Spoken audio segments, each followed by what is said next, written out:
ಸಾಲದ ಬಾಧೆ ತೀರಬೇಕೆ? ಈ ಚತುರ್ದಶಿಯಂದು ತಪ್ಪದೆ ಈ ಸಣ್ಣ ಕೆಲಸ ಮಾಡಿ. ನಮಸ್ಕಾರ ಸ್ನೇಹಿತರೆ, ಈ ವರ್ಷದ ಅತ್ಯಂತ ಶಕ್ತಿಶಾಲಿ ಸಂಕಷ್ಟಹರ ಚತುರ್ದಶಿ ಫೆಬ್ರವರಿ 5ರಂದು ಬಂದಿದೆ. ಅದು ಕೂಡ ಗುರುವಾರದಂದು ಬಂದಿರುವುದು ವಿಶೇಷ. ಈ ವಿಡಿಯೋದಲ್ಲಿ ನಾವು ಗಣಪತಿಯನ್ನು ಒಲಿಸಿಕೊಳ್ಳುವ ಸರಳ ವಿಧಾನ, ಸಾಲದ ಬಾಧೆಯಿಂದ ಮುಕ್ತಿ ಪಡೆಯುವ ದಾರಿ ಮತ್ತು ಈ ದಿನ ಮಾಡಲೇಬೇಕಾದ ಮುಡುಪು ಪೂಜೆಯ ಬಗ್ಗೆ ವಿವರವಾಗಿ ತಿಳಿಸಲಿದ್ದೇವೆ. ನಿಮ್ಮ ಕಷ್ಟಗಳು ದೂರವಾಗಿ ಸುಖ ಶಾಂತಿ ಸಿಗಬೇಕಾದರೆ ಈ ವಿಡಿಯೋವನ್ನು ಕೊನೆವರೆಗೂ ನೋಡಿ. ನಾಳೆ ಫೆಬ್ರವರಿ 5 ಗುರುವಾರ, ಸಂಕಷ್ಟಹರ ಚತುರ್ದಶಿ. ಈ ದಿನ ಯಾರು ಗಣಪತಿಯನ್ನು ಪೂಜಿಸಿ ಮುಡುಪು ಕಟ್ಟುತ್ತಾರೋ ಅವರ ಆಸೆಗಳೆಲ್ಲ ತಕ್ಷಣ ಈಡೇರುತ್ತವೆ ಎಂದು ಸ್ವಂತ ವಿಘ್ನೇಶ್ವರನೇ ವರ ನೀಡಿದ್ದಾನಂತೆ. ಹಾಗಾಗಿ ಈ ದಿನ ಹೆಣ್ಣು ಮಕ್ಕಳು ಬೆಳಗ್ಗೆ ಬೇಗ ಎದ್ದು ಮನೆಯಲ್ಲಿ ಗಣಪತಿಯನ್ನ ಪೂಜೆ ಮಾಡಿ ಸ್ನಾನ ಮಾಡುವಾಗ ನೀರಿಗೆ ಒಂದು ಚಿಟಿಕೆ ಅರಿಶಿನ ಹಾಕಿ ಸ್ನಾನ ಮಾಡಿ. ಇದರಿಂದ ಜಾತಕ ದೋಷಗಳೆಲ್ಲ ದೂರವಾಗುತ್ತವೆ. ಪೂಜೆ ಮಾಡುವವರು ಕೆಂಪು ಅಥವಾ ಅರಿಶಿನ ಬಣ್ಣದ ಬಟ್ಟೆ ಧರಿಸುವುದು ಶ್ರೇಷ್ಠ. ಮನೆಯ ಹೊಸ್ತಿರಿಗೆ ಅರಿಶಿನ ಕುಂಕುಮ ಹಚ್ಚಿ ಮನೆಯ ಮುಂದೆ ಅಕ್ಕಿ ಹಿಟ್ಟಿನ ರಂಗೋಲಿ ಹಾಕಿ ಪೂಜಾ ಕೋಣೆಯಲ್ಲಿರುವ ಗಣಪತಿಯ ಫೋಟೋವನ್ನು ಸ್ವಚ್ಛವಾಗಿ ಒರೆಸಿ ಗಂಧ ಕುಂಕುಮ ಹಚ್ಚಿ ಕೆಂಪು ಬಣ್ಣದ ಹೂಗಳಿಂದ ಅಲಂಕಾರ ಮಾಡಿ. ಮನೆಯಲ್ಲಿ ಫೋಟೋ ಇಲ್ಲದವರು ಅರಿಶಿನದಿಂದ ಗಣಪತಿಯನ್ನು ಮಾಡಿ ಪೂಜಿಸಬಹುದು. ಕೆಂಪು ದಾಸವಾಳ ಹೂವಿನಿಂದ ಪೂಜೆ ಮಾಡಿದರೆ ಆ ಗಜಮುಖ ಬೇಗ ಒಲೆಯುತ್ತಾನೆ. ಇನ್ನು ಸಾಲದ ಬಾಧೆಯಿಂದ ಬಳಲುತ್ತಿರುವವರು ಗಣಪತಿಗೆ ಏಲಕ್ಕಿ ಮಾಲೆ ಹಾಕಿ ಒಂದು ಹಳದಿ ದಾರಕ್ಕೆ 21 ಏಲಕ್ಕಿ ಪೋಣಿಸಿ ಮಾಲೆ ಮಾಡಿ ಹಾಕಿದರೆ ಹಣದ ಸಮಸ್ಯೆಗಳು ತಕ್ಷಣವೇ ದೂರವಾಗುತ್ತವೆ.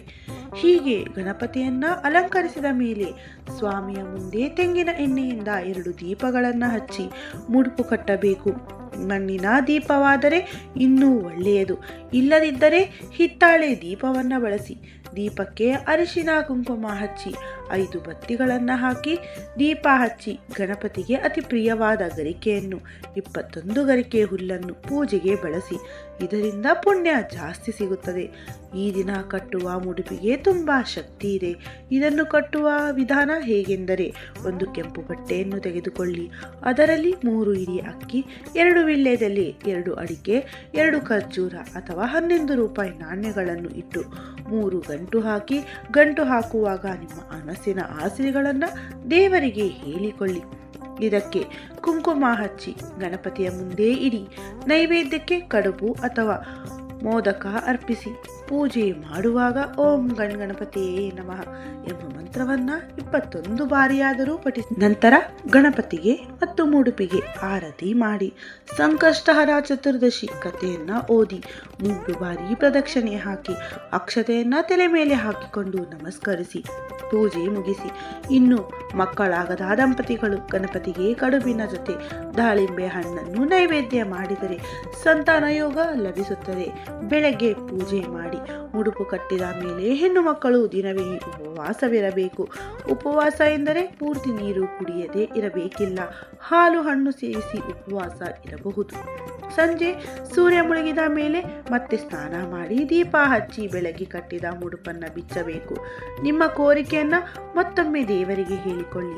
ಮುಡುಪಿನಲ್ಲಿದ್ದ ಅಕ್ಕಿಯಿಂದ ಪಾಯಸ ಮಾಡಿ ದೇವರಿಗೆ ನೈವೇದ್ಯ ಮಾಡಿ ತಾಂಬೂಲವನ್ನು ಪ್ರಸಾದವಾಗಿ ಸ್ವೀಕರಿಸಿ ಆ 11 ರೂಪಾಯಿಯನ್ನು ನಿಮ್ಮ ಬೀರುವಿನಲ್ಲಿಟ್ಟುಕೊಳ್ಳಿ. ನೈವೇದ್ಯ ಮಾಡಿ ಪಾಯಸವನ್ನು ಕುಟುಂಬದವರೆಲ್ಲ ಹಂಚಿ ತಿನ್ನಿ. ಇದರಿಂದ ಸುಖ ಸಂತೋಷ ಲಭಿಸುತ್ತದೆ. ಮುಖ್ಯವಾಗಿ ಈ ದಿನ ಮನೆಯ ಮುಂದೆ ದೀಪ ಹಚ್ಚಬೇಕು ಮತ್ತು ಚಂದಿರನನ್ನು ನೋಡುವುದು ತುಂಬ ಶುಭಕರ. ಪೂಜೆ ಮುಗಿದ ಮೇಲೆ ಮರೆಯದೆ ಚಂದಿರನನ್ನು ನೋಡಿ ನಮಸ್ಕಾರ ಮಾಡಿ ನಿಮ್ಮ ಉಪವಾಸವನ್ನು ಬಿಡಿ. ಈ ದಿನದ ಚಂದ್ರನ ಕಿರಣಗಳಿಗೆ ಅಪಾರ ಶಕ್ತಿ ಇರುತ್ತದೆ. ಯಾರು ತುಂಬ ಬಡತನದಿಂದ ಕಷ್ಟಪಡುತ್ತಿದ್ದಾರೋ ಅಂಥವರು ಚಂದ್ರನಿಗೆ ಹಾಲಿನಿಂದ ಅರ್ಘ್ಯ ಅರ್ಪಿಸಿದರೆ ಅವರ ಬಡತನ ತಕ್ಷಣ ದೂರವಾಗುತ್ತದೆ ಎಂದು ವಿಘ್ನೇಶ್ವರನೇ ವರ ನೀಡಿದ್ದಾನೆ. ಹಾಗೆಯೇ ಕುಟುಂಬದ ಸುಖಕ್ಕಾಗಿ ಮತ್ತು ಮಕ್ಕಳ ಭವಿಷ್ಯಕ್ಕಾಗಿ ಈ ದಿನ ಚಂದ್ರನಿಗೆ ಅರ್ಘ್ಯ ನೀಡಿ. ಈ ರೀತಿ ಸಂಕಷ್ಟಹರ ಚತುರ್ದಶಿ ದಿನ ಬೆಳಗ್ಗೆ ಗಣಪತಿಯನ್ನು ಪೂಜಿಸಿ ಮುಡುಪು ಕಟ್ಟಿ ಸಂಜೆ ಆ ಮುಡುಪನ್ನು ಬಿಚ್ಚಿ ಪಾಯಸ ಮಾಡಿ ದೇವರಿಗೆ ನಮಸ್ಕರಿಸಿದರೆ ಸಾಕು. ಇದು ಅತ್ಯಂತ ಸುಲಭವಾದ ಮತ್ತು ಅಷ್ಟೇ ಶಕ್ತಿಯುತವಾದ ವ್ರತ. ಒಂದು ವೇಳೆ ನಿಮಗೆ ಈ ವ್ರತ ಮಾಡಲು ಸಾಧ್ಯವಾಗದಿದ್ದರೆ ಗಣಪತಿಯ ಆಶೀರ್ವಾದ ಪಡೆಯಲು ಹತ್ತಿರದ ದೇವಸ್ಥಾನಕ್ಕೆ ಹೋಗಿ ಗರಿಕೆ ಮಾಲೆ ಅರ್ಪಿಸಿ 5 ಪ್ರದಕ್ಷಿಣೆ ಹಾಕಿ ನಿಮ್ಮ ಶಕ್ತಿಗೆ ಅನುಗುಣವಾಗಿ ಲಡ್ಡುವನ್ನು ನೈವೇದ್ಯ ಮಾಡಿ. ಹೀಗೆ ಮಾಡಿದರೂ ಆ ಗಣಪನ ಕೃಪೆ ನಿಮ್ಮ ಮೇಲಿರುತ್ತದೆ. ಗಣಪತಿಗೆ ಕುಂಕುಮ ಅಂದರೆ ತುಂಬ ಇಷ್ಟ. ಹಾಗಾಗಿ ಮುತ್ತೈದೆಯರು ಗಣಪತಿಯ ಫೋಟೋಗೆ ಹಚ್ಚಿದ ಕುಂಕುಮವನ್ನು ನಿಮ್ಮ ಹಣೆಗೆ ಇಟ್ಟುಕೊಳ್ಳಿ. ಇದರಿಂದ ದೀರ್ಘ ಸುಮಂಗಲಿ ಯೋಗ ಸಿಗುವುದರ ಜೊತೆಗೆ ನಿಮ್ಮ ಪತಿಯ ಆದಾಯವೂ ಹೆಚ್ಚಾಗುತ್ತದೆ. ಇನ್ನು ಬೇಗ ಶ್ರೀಮಂತರಾಗಬೇಕು ಎಂದು ಬಯಸುವವರು ಒಂದು ಚಿಕ್ಕ ನಾಣ್ಯವನ್ನು ತಂದು ಗಣಪತಿಯ ಪಾದದ ಬಳಿ ಇಟ್ಟು ಪೂಜೆ ಮಾಡಿ ನಂತರ ಅದನ್ನು ನಿಮ್ಮ ಪರ್ಸ್ನಲ್ಲಿ ಇಟ್ಟುಕೊಳ್ಳಿ. ಹೀಗೆ ಮಾಡುವುದರಿಂದ ಧನಾಕರ್ಷಣೆಯಾಗಿ ಹಣದ ಹರಿವು ಹೆಚ್ಚಾಗುತ್ತದೆ. ಹಾಗೆಯೇ ಈ ದಿನ ಅಶ್ವತ್ಥ ಮರವನ್ನು ಪೂಜಿಸುವುದು ತುಂಬಾನೇ ಒಳ್ಳೆಯದು.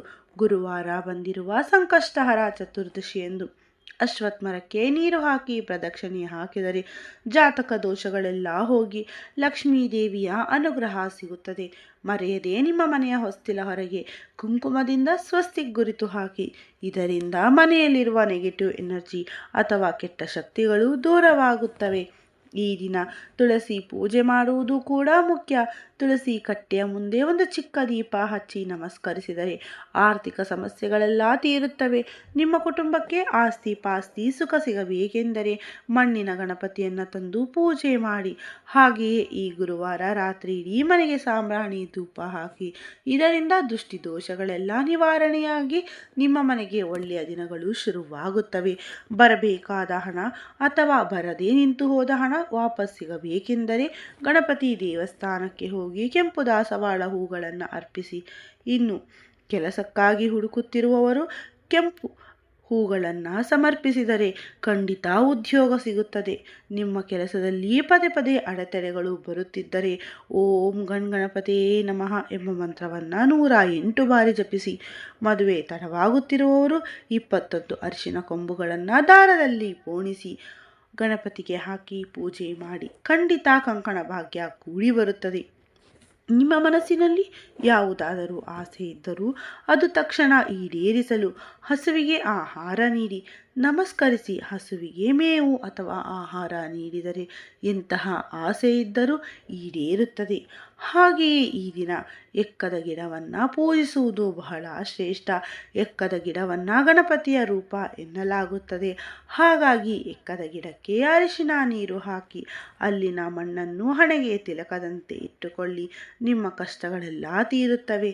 ಮಕ್ಕಳ ಭವಿಷ್ಯ ಚೆನ್ನಾಗಿರಲು ಬ್ರಾಹ್ಮಣರಿಗೆ ಅಕ್ಕಿ ದಾನ ಮಾಡಿ ಅವರ ಆಶೀರ್ವಾದವನ್ನು ಪಡೆಯಿರಿ. ಒಂದು ಮುಖ್ಯವಾದ ವಿಷಯವೇನೆಂದರೆ ಈ ಗುರುವಾರ ಮರೆತು ಕೂಡ ಉಪ್ಪು ಖರೀದಿಸಬೇಡಿ. ಗುರುವಾರ ಉಪ್ಪು ಖರೀದಿಸಿದರೆ ಸಾಲಬಾಧೆ ಮತ್ತು ಹಣಕಾಸಿನ ತೊಂದರೆಗಳು ಎದುರಾಗುತ್ತವೆ.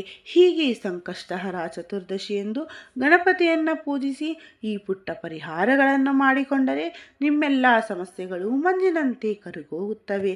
ಈ ಪೂಜೆಯ ಬಗ್ಗೆ ಏನಾದರೂ ಅನುಮಾನವಿದ್ದರೆ ದಯವಿಟ್ಟು ಕಮೆಂಟ್ ಬಾಕ್ಸ್ನಲ್ಲಿ ತಿಳಿಸಿ. ವಿಡಿಯೋ ಇಷ್ಟವಾಗಿದ್ದರೆ ಲೈಕ್ ಮಾಡಿ ಮತ್ತು ನಿಮ್ಮ ಕುಟುಂಬದವರೊಂದಿಗೂ ಹಂಚಿಕೊಳ್ಳಿ. ಹಾಗೆ ಮರೆಯದೆ ಚಾನಲನ್ನು ಸಬ್ಸ್ಕ್ರೈಬ್ ಮಾಡಿಕೊಂಡು ಜೈ ಶ್ರೀರಾಮ್ ಎಂದು ಕಮೆಂಟ್ ಮಾಡಿ. ಧನ್ಯವಾದಗಳು. ಶುಭವಾಗಲಿ.